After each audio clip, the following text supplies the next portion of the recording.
Welcome back to VLADA'S Seeds of Life. I'm taking you to Empowerment Village at Rancho de Macedas, where I'm meeting a group of single moms. Our lesson today is how to avoid food waste. Looking at the fridge, I see some good green beans in the bottom. I think this is something that we want to use right away because green beans can wait for too long. There's a good ham on the back. That's something that definitely can stay there. So we're gonna go through everything. I'm gonna pull everything out. It's very easy for me to relate to these young moms because I too am a single mom, and I understand the importance of providing healthy, fresh foods to my children at the lowest cost possible. So today's class is all about using the ingredients that we already have in the fridge to create new meals. And also the point of the class is to learn how to use certain ingredients sooner than other ingredients. Organize everything, see what needs to go right away, what stuff we could leave for the next week, or how can we make our food last longer, or how can we run the kitchen most economically. Luckily, there was plenty of food to go around, so our goal was to create a meal out of ingredients that were just about to expire. Applesauce, and it was in the fridge, and I'm saving it, so I have it. I'm going to pour it in the pot. I'm going to put a little bit of brown sugar in with it, and about 3 tablespoons of brown sugar. So I'm doing this because the applesauce was going to expire, so I wanted to use it before that happened. So I'm putting the applesauce in here, stirring it on a low flame, and I'm going to put a little bit of lemon juice. I'm putting the lemon in here for taste. It's very helpful to empty your fridge like this from time to time and to take a good inventory of what you have. It's pretty obvious. If you look what we have here, it's evident that some food like ham can wait for another week or so, assuming that it's not expiring, that doesn't have a note saying that it will expire. Foods like this can sit in a fridge for a couple of 3 weeks actually. But we will focus on the vegetables and fresh greens, like the salad. This is pretty much bad, and we will have to toss this away because it's way past its best in prime time. So we can just go ahead and throw this away.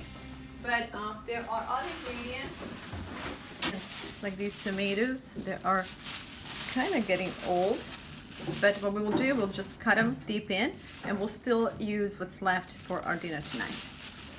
Okay, so we're going through some foods to figure out what some of these foods were sitting in the fridge longer than a couple of 3 days. So apparently eggs and mac and cheese, I'm learning that it's been in the fridge for a week. Yeah, that needs to go. So we'll get rid of that. This soup here is about 2 days old, so this is still good. If it's warmed up properly, meaning that it's brought back to the boiling temperature, that should be good. These are some of the things that girls get excited about, and that's a clean fridge. I know this works for me, so with the clean fridge, I'm gonna start organizing ingredients first that could wait for a while. So we got a bunch of eggs. Let's make sure that all the eggs are together. And often I will keep eggs and dairy on the same shelf. These are not open, which means they can go way back on the fridge, which means they can wait to be used.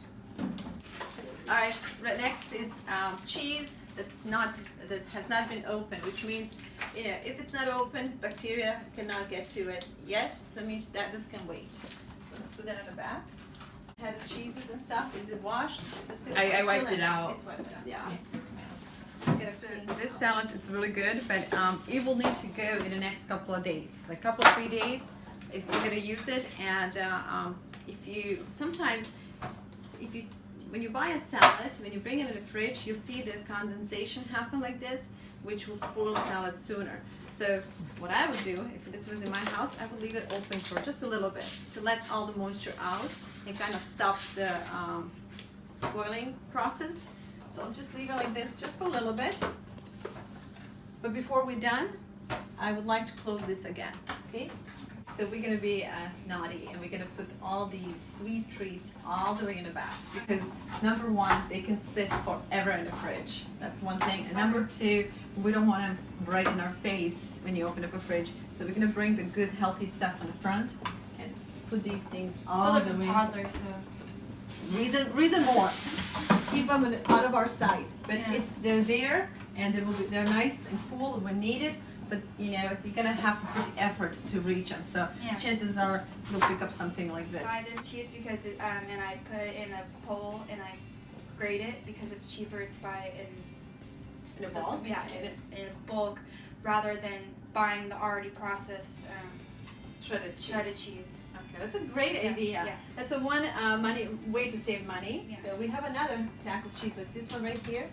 So maybe they should go together. That's the kind of cheese that's waiting to be used Yeah. because it's safe and it can wait for you. And then cheeses that we need to use immediately, we'll put in this Okay. drawer.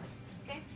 With cheeses like this, I would suggest just to take them out of the package and just re-wrap them in a clean saran wrap. Okay. And check them periodically to make sure the mold is not developed. In my house, and what I do for myself, if cheese is to catch a mold, I will not throw away cheese like this. What I do, I will just kind of cut it deep in, get rid of the mold, and make sure that this cheese goes into cooked meals, meaning that I would use this kind of cheese maybe in making a mac and cheese for kids. Or something, baked pasta or stuff like that. So I will make sure to bake it, and I would save it. I would not definitely throw away the rest of the cheese just because there's a little piece of mold on the corner. They're so heavily preserved. They have so much salt, and they're good. So don't open it until you're ready to use it, and you have a lot of people that will, are coming over, or you're gonna, be able to eat it up in the next 3 to 4 days. Like the two orange juices, one is not open, so that goes down with the foods that can wait. And we definitely want to bring this one here in the section where we have dairy and eggs. So it's right there, and we make sure that this one is used first, because sometimes you have 2 or 3 containers of same food open, and in the end they end up spoiling. So this is another juice that's not open. Put it all the way back there. That can wait. With the fridge nicely organized, we were moving on making a dinner with the frozen turkey we found earlier in the freezer. Soften up, and you can have almost like a full turkey. And the best part is we're using our applesauce to create this recipe. So this turkey will have a kind of... It's hard to go wrong when you're cooking in a crock pot. So we'll experiment and create a new dish. Maybe like 2-3 tablespoons, a little bit more. In situations like this, recipes are unnecessary because you're making your own creation out of ingredients that you already have in your home. This will be very good to add to this. With dinner cooking, I wanted to take a quick overview with you what we did in our fridge. Upper shelf is all about snacks and foods that are ready to go. Next is a cooked food, followed by eggs, juices, and dairy. What's left are cold cuts and the foods that are not open yet. Did you forget about our green beans already? Well, we didn't. We're going to use them to make a side dish to our dinner. So, a lot of garlic. You can't overdo it.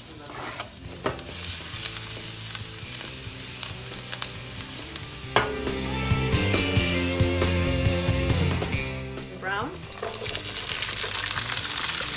I just love to see good food being put to good use. Thank you for spending some time with us, and I want to thank everyone who has generously supported this project. Also, a big thank you to Kaiser Permanente and Barron's Marketplace for your support. Together, we make a difference.